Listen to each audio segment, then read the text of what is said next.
ዛሬ ጥቅምት 30 2018 ዓመተ ምህረት ለአምስት ደቂቃ ሚዲያ የደረሱን አዳዲስና አስደሳች የፋኖ ዜናዎች ይዘን መጥተናል። ፋኖ በሰሜን ጎንደር አዳርቃይና ዛሬማ አካባቢ ታላቅ ድል ፈጽሟል። በተደረገው ላስጨራሹ አውደውጊያ ከ90 በላይ የጠላት ሰራዊት ሲደመሰስ 80 የነፍስ ወከፍ ክላሽንኮቭ መሳሪያ ደግሞ ምርኮ ተደርገዋል። በዚህ ታላቅ ድልም የብልጽግና 4 ኪሎ አመራሮች በጣም እንደተደነቁና እንደተሸበሩ ማወቅ ተችሏል። ከዚሁ የአዳርቃይና ዛሬማ ታላቅ ድል በተጨማሪ ከግንባር የስልክ ጥሪ ያለን እስከ መጨረሻው ደቂቃ ድረስ ከኛ ከ5 ደቂቃ ሚዲያ ጋር አብራችሁን ቆዩ እናስደምጣችኋለን። አንድ የምንጠይቃችሁ ነገር ደግሞ ቪዲዮውን ላይክ በማድረግ ለብዙ ሰው እንዲዳረስ እንድታግዙን እንጠይቃለን። እናመሰግናለን።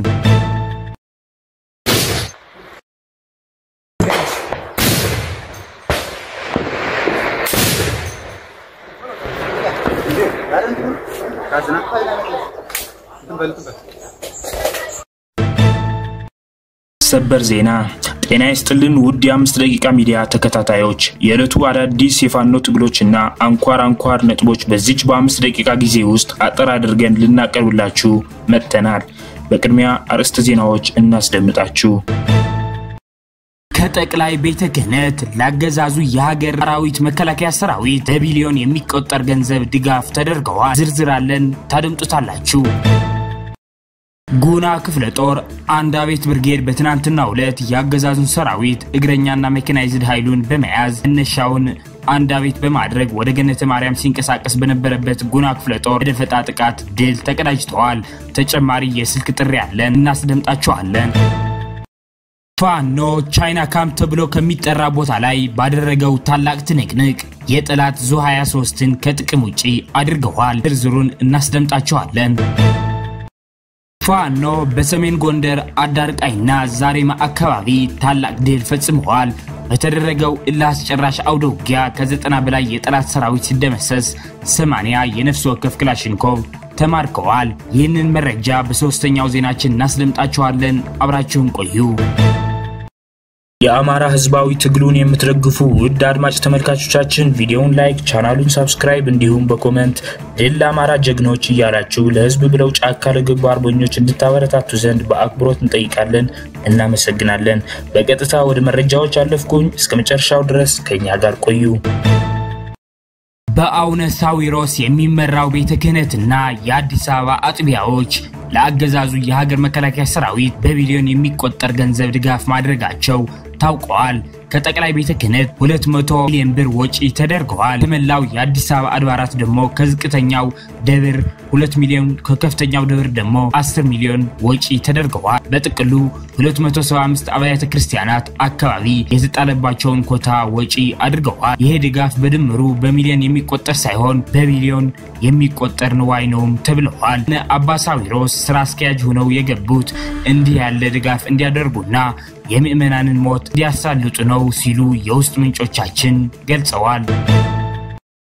አሁን በሁለተኛው ዜናችን የጠላት ዙ23ን ከጥቅም ውጪ የተደረገበት ታላቅ ድል እናስደምጣችኋለን።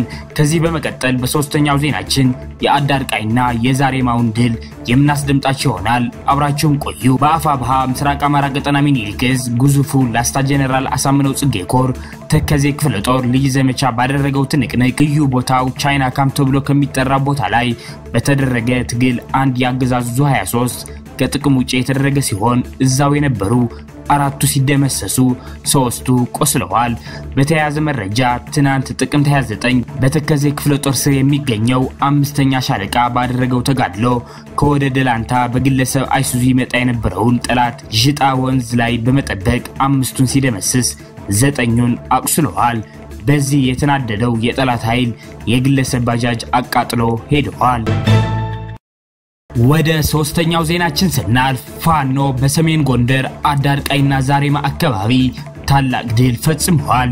የአማራ ፋኖ ብሔራዊ ኃይል ሰሜን አማራ ቀጠና በላይ ዘለቀ ዕዝ የራስ አሞራው ውብነህ 3ኛ ኮር ድብ ጠለምት ተከዜና ጭና ክፍለ ጦር በጡት ቆራጩ የአብይ አህመድ ሰራዊት ላይ ከፍተኛ የሆነ ድል መቀዳጀታቸውን አስታውቀዋል። ከጥቅምት 26 2018 ዓ.ም እስከ ትናንት ጥቅምት 29 2018 ዓ.ም ድረስ በነበረው ላስጨራሽ አውደውጊያ በደርዘን የሚቆጠር የሥርዓቱ አገልጋይ ሰራዊት ድል ተደርጓል።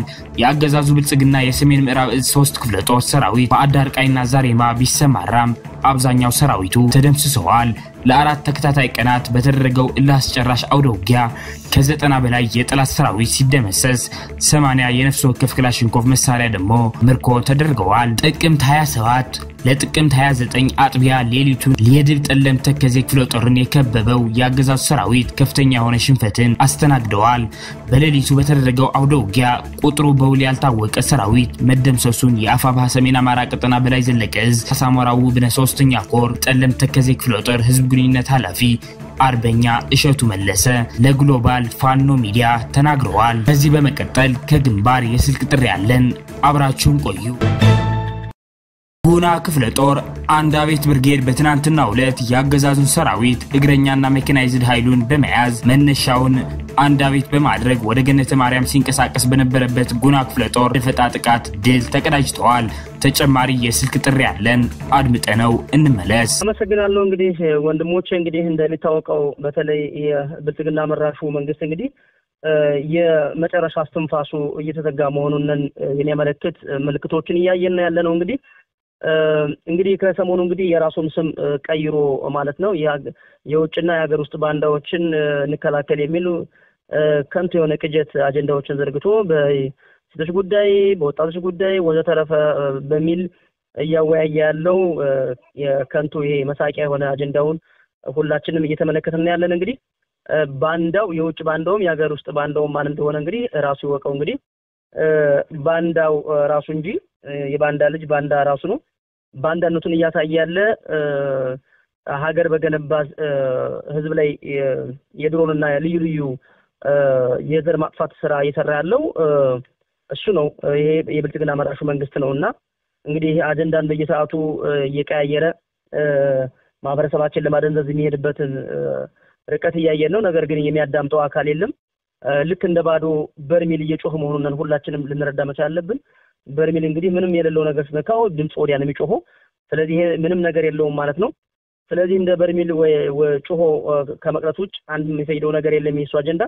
ከዛው ውጭ ግን እንግዲህ እንደ ምዕራብ ጎንደር የምታዩት እንግዲህ በምዕራብ ጎንደር በአሁኑ ሰዓት እንግዲህ በጣም ወደ 4 አካባቢ 5 ወረዳዎች ይመስለኛል እንግዲህ ቋራ ወረዳ፣ መተማ ገጠር ወረዳ፣ መተማ ዮሐንስ ወረዳ እንዲሁም ገንዷ ወረዳን ጨምሮ ማለት ነው። በእነዚህ ወረዳዎች እንግዲህ በርካታ ቀበሌዎች አሉ፣ ንዑሳን ቀበሌዎችም አሉ። በእነዚህ አካባቢ እንግዲህ እየተደረሰ ያለው ግፍና በደል እጅግ በጣም የሚያሳዝንና የሚገርም ነው።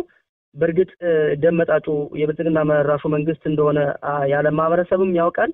ሁላችንም አውቀና ተገንዝበን ነው እንግዲህ ለትጥቅ ትግሉ ጫካ የወጣ ነውና ይሄንን ስርዓት ከስሩ ለመጣ ለአማራጭ ነውና ነገር ግን ስርዓቱ የመጨረሻ ያበቃበት መሆኑን እስትንፋሱ እየተዘጋ መሆኑን ከሰሞኑ ደግሞ የተለመደ ባህሪውን እያሳየን ያለው በተለይ በቋራ አካባቢ እጅግ በጣም በርካታ ማህበረሰብ ላይ ጥቃት እየፈጸመ መቆየቱ ታወቃል። ከሰሞኑ ደግሞ እንግዲህ በጣም የሚያሳዝነው እንግዲህ በነፍስ ገበያ አካባቢ ማለት ነው ባቶ ተሾመ የእርሻ አካባቢ ላይ ንጹሃን ሞተረኞች ሰርተው የዕለት ጉርሳቸውን የሚሞሉ ምስኪን ወጣቶች ተበድረው የገዙ ብድራቸውን ያልጨረሱ ከወገን ተበድረው ማለት ነው የነገ ህይወታቸውን ሊቀይሩ ተሰማርተው በጭቃ እየተሰቃዩ የሚገኙ ወጣቶችን ነው እንግዲህ እጅግ በጣም በሚያሳዝን ሁኔታ የረሸናቸው ማለት ነው።